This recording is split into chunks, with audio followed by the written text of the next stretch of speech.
21 ডেসিমি দীর্ঘ, 11 ডেসিমি প্রশস্ত এবং 6 ডেসিমি গভীরতা একটি চৌবাচ্চা অর্ধেক জলপূর্ণ আছে। এখন সেই চৌবাচ্চায় যদি 21 সেমি ও দৈর্ঘ্যের ব্যাসের 100টি লোহার গোলক সম্পূর্ণ ডুবিয়ে দেওয়া হয়, তবে জলতল কত ডেসিমি ঊর্ধ্বে আসবে তা হিসাব করে লিখি।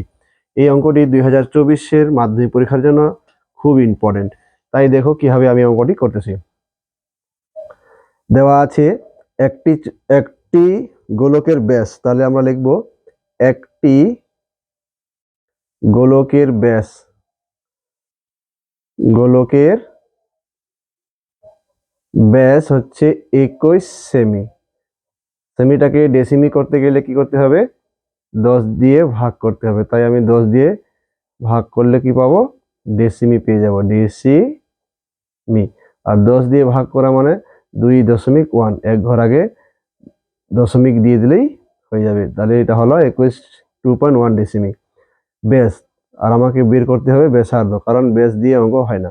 তাহলে ব্যাসার্ধ হয়ে গেল, সেটা কি করে করতে হয়? 2 দিয়ে ভাগ করে। তাই আমি 2 দিয়ে ভাগ করলাম।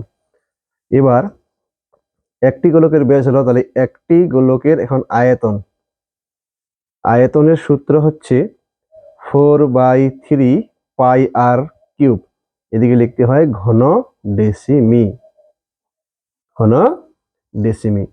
এবার 4/3 পাইয়ের মান বসে গেল 22/7, আর আর এর মান হয়ে গেল তোমার 2.1/2। এটা 3 বার লিখতে হবে, 2.1/2 আরেকবার, কারণ এখানে আর এর পাওয়ার আছে 3। এবার আমি কাটাকাটি করব, 2 2 4, 2 আর 2 কেটে দিলাম। এটা 2 দিয়ে 2 11 22, আর 3 7 21.3। এটা হলো একটি গোলকের আয়তন। তাহলে 100টি গোলকের আয়তন, 100টি গোলকের আয়তন কি করে বের করব? এখানে যা থাকলো 11 × 0.3, 2.1 × 2.1 × 100 দিয়ে গুণ করে দিতে হবে। আর 100 দিয়ে গুণ করা মানে 100-এর কাছে 2টা শূন্য আছে, 2টা শূন্য থাকাতে কি করতে হবে? এই যে 2টা শূন্য রয়েছে, তার জন্য এই 2টা দশমিক তুলে দিতে পারবো আমি। তাহলে 11, আর নিচে 3 ছিল, তাহলে 3টাও আমি কেটে দিলাম, এটা লেখা দরকার নেই, ঠিক আছে। তাহলে হয়ে গেল এই এখানকার যে দশমিকটা এখানে নিয়ে আসলাম, তাহলে 3টা দশমিক আছে, আর এখানে 100-এর মধ্যে 2টা শূন্য আছে, তাহলে 2টা দশমিক উঠে যাবে আর একটা দশমিক থেকেই যাবে। এটা হলো 100টি গোলকের আয়তন। তাহলে আমরা ধরে নেব, এবার ধরি জলতল h ডেসিমি বৃদ্ধি পাবে।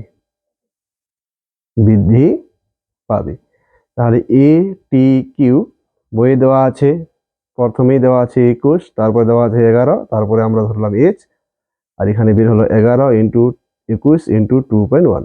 11-এর সঙ্গে 11 করে দিলাম, 21-এর সঙ্গে 21 করে দিলাম, h = 2.1। এই হলো অ্যান্সার। তাহলে জলতল কতটা বৃদ্ধি হবে? 2.1 সেমি।